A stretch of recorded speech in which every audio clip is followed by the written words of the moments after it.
So Recording in progress. I want to talk about what I'm going to label as partnership goals with a purpose. So I want to start out by defining goals and purposes. So goals, in the simplest form, are your whats. What do you want to do? What do you want to be? And all of this is the foundation of, or built on the foundation of us in the Lord, of what He wants us to be, what He wants us to do. And the purposes become your whys. Why are you doing that? And obviously, the simplest way to say it is because God has called me to do it. But there's more behind that, and that's where one of my biggest peeves, I'll say personally, is whenever I'm working with somebody and they're asked, well, why do you do this a certain way? It really bugs me whenever people say, uh, I don't know, or a lot of the times I'll get because so and so told me. And it really bugs me because they're losing the value of what they're doing. If you don't know why you're doing something, it loses the value of what it really is. Whenever you know the why behind it, um, you're more empowered to do it. And that's where, too, I mean, in the line of work that I deal with, I mean, there's a lot of newer people, and I'm sure that's with every kind of genre of work, but there's a lot of younger people that really don't know anything. And teaching them the what, uh, but also teaching them the why of why we do it a certain way because it'll make sense to them. And sometimes even like in the workforce, sometimes the why doesn't make sense. And by challenging it in a respectful way, some people do something a certain way because that's all they've ever known. But it may not be the best way. An example, I was talking to my father-in-law yesterday, and he was mentioning that it was actually Kendra's side of the family that way back when, and I think Dana had mentioned this as well, that she knew somebody, but he said specifically there was, I guess, like your great grandma or something cut a roast in half because she didn't have a big enough oven. And down the line, it just became you just cut the roast in half, and it was the answer to the why was because my mom did it that way, and you keep going back to generations. But now that we have full size ovens that can handle a full roast, there's really no reason to cut a roast in half. You can put the whole roast in. So the why is kind of it's a tradition in some regards, but it's not a necessary thing for something like that. So that's where understanding the why can help empower us to do better because we'll know better. So the what in terms of ultimately what I feel like the God calls us to do is to become more Christ-like, and the reason why is so that we can glorify God. And with Christ, because He was Christ, he had many objectives in this world, but one of them was definitely and a big priority was to glorify God through everything. He never did anything that He didn't see the Father do, and it was to glorify Him.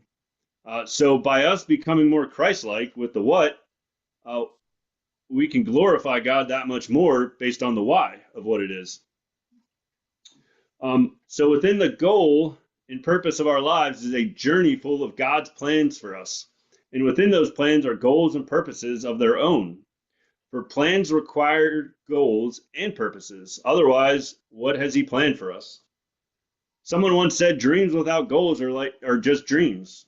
They won't develop into anything until goals are established and action is taken to make those dreams a reality. So my question to start is, so what are your goals and purposes? What has God planted in your heart that needs cultivated so that it can grow? Some of you may already know and be working on it. Some of you may not know what it is and be searching and waiting for it. So, in really feeling all this, I really felt the Lord lead me to a 5-step process to help cultivate and care for what has been planted in us, whether we know what it is or we're searching for it. It's not a catchy acronym or saying, but I came up with 5 key steps to walk through. So number 1 is pray. Pray and ask the Lord what He wants you to be and do. This could be about a destiny thing, ultimately, or the here and now, or even the next season. Maybe we feel like there's something on the horizon. We need to be praying for what that is so that the Lord can lead us to that. Philippians 4:6 says, don't worry about anything. Instead, pray about everything. Tell God what you need and thank him for all he has done. Personally, I don't think we can go wrong with prayer. Whether we think we know it or not, when starting anything, it's good to be in a posture of prayer. We also need to know the purposes. Without that, we can waver in why we are really doing something. When we are confident in knowing the why, we will be more confident when we are faced with challenges with achieving our goals. I'm firmly believed on that if we understand the why, it gives us more strength to carry on versus if someone told us to, and that's our why, just because so-and-so said, there's no backing to it other than, I mean, if you really respect so-and-so, maybe you'll try to push through. But if you really know the reason why, that God is calling you to do something, that to me strengthens you in seeing that through. So number 2 is define. Define once you hear him. Allow the Spirit to help define the next steps. Write it down. It may not be the whole plan at once, even if it's just one step. Write it down. Luke 14:28 says, "But don't begin until you count the cost, for who would begin construction of a building without first calculating the cost to see if there's enough money to finish?" We don't need to necessarily know everything about it, and we probably won't know everything about it in the beginning. But if we are looking for everything, we're probably not going to move forward. I don't have this written down, but there's a scripture in, I think it's Ecclesiastes 11:4 or 11:24. It's in Ecclesiastes 11, I believe, where it says basically, like, if the farmer waits for the perfect weather, he'll never sow a seed. So if you're waiting for something to be exactly what it needs to be, it probably won't ever happen. But that's where if you're hearing from the Lord, even if it's one step to take, write it down and meditate on it and make it work. The third one is focus. Focus on the plan and pray that the Lord would move mighty in the area. Don't dwell on obstacles of the past, present, or future. Philippians 3:13 says, "No, dear brothers and sisters, I have not achieved it, but I focus on this one thing, forgetting the past and looking forward to what lies ahead." Paul is referencing in that scripture, he's referencing the value of knowing Christ, which is a goal.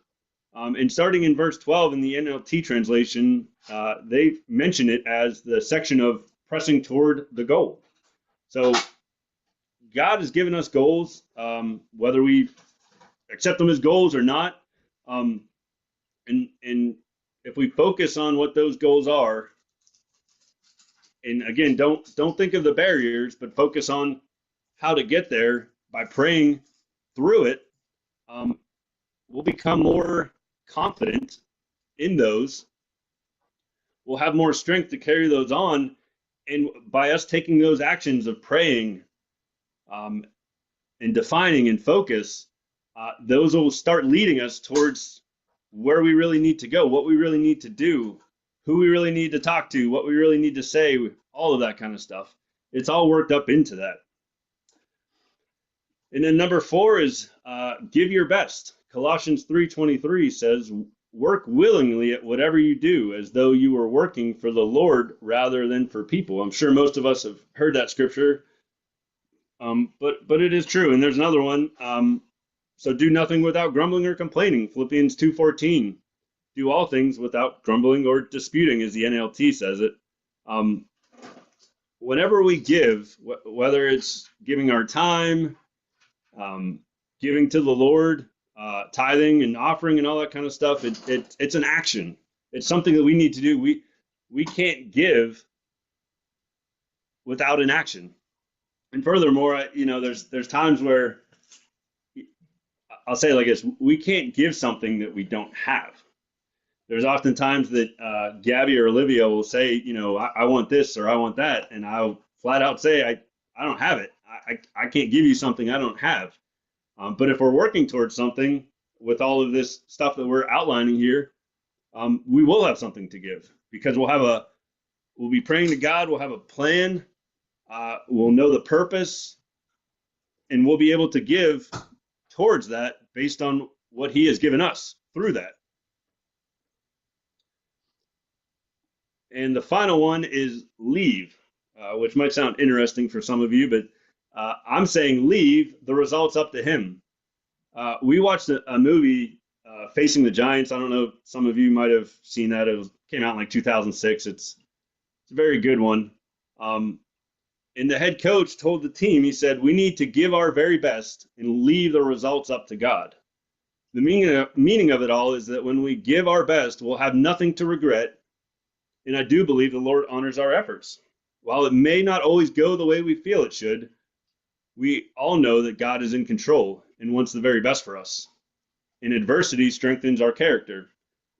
James 1, 2, and 3 says, dear brothers and sisters, when troubles of any kind come your way, considering it an opportunity for great joy, for you know that when your faith is tested, your endurance has a chance to grow. So we may not like it. Most of us don't whenever we're, in those situations where we're feeling crushed or whatnot. But it is an opportunity for us to grow our faith. And that's why we need to leave it up to him. We give what we can, what we feel we can, our very best. But ultimately, God prevails in our lives in what he wants for us. And us accepting of that and embracing that because we know that he wants the very best for us. I mean, Jeremiah 29:11, he has great plans for us, plans to prosper us, not to harm us. I think we all know that. And sometimes it may not feel that way, but knowing that God does want the very best for us, even whenever we are challenged, we should all know that there's a purpose to that challenge, and it's not to put us down, but it's to grow us in our faith.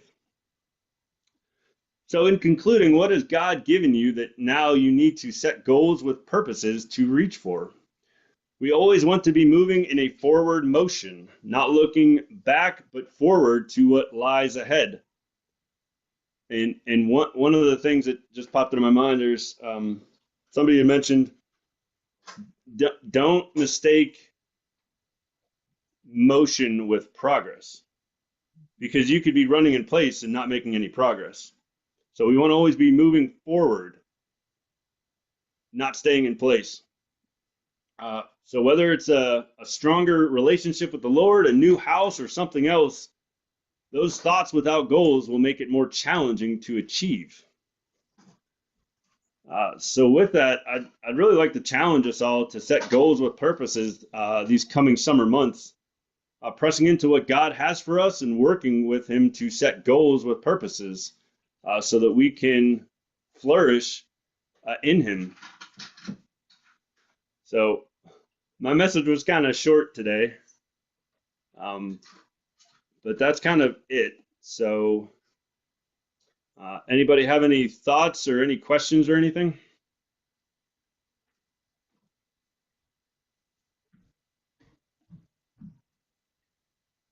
Aaron, I think that since we are in the middle of the year, it's a good way to like, get ready for year, right? We created some goals or had some plans the beginning of the year, but we haven't achieved those. And so now that we're on the second half, we're on our way to the second half of the year, we can really go and refocus and pull those notes back and say, hey, you know what? Let me go back to this. What is the purpose that God has in this plan? And really, go for it and achieve it, because that's the whole purpose, no pun intended, of us created that plan. So I think this is a great reminder. At least for me, it is.